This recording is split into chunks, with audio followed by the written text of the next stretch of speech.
Hey folks, it's Uncle Jimbo. Now the Democrats in Congress are about to chafe my cones. They don't happen to have the stones to stand up in front of the American people and say that they believe we've lost the war in Iraq and that the troops should come home in defeat. Instead, they're introducing Weasley legislation to go ahead and whine about W's plan for the war while not offering a single coherent plan other than bring the boys back home. Well, much as I would like to bring all the troops back home, I prefer to bring them home to victory rather than to a half-admitted defeat.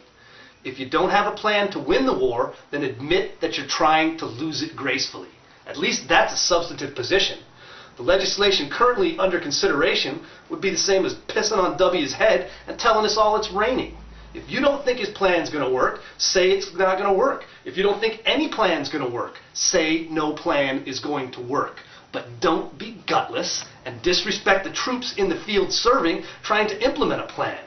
What does that tell our enemies if the president deploys an additional 20,000 troops and Congress says, "Oh, we don't think that's such a good idea"? That is gutlessness at its worst. So Democrats, if you do it, I promise this is just the opening salvo.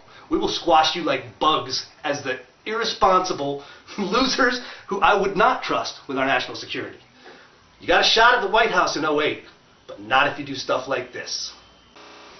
Sadly, I think that's probably your biggest concern, is the political implications of this. I really am starting to doubt whether or not your love for the troops is anything more than a continued disagreement about the politics of this administration. I just don't feel there's any reason to trust it, given resolutions like this. So pass it, see what happens. You want to re-energize the country in support of the troops?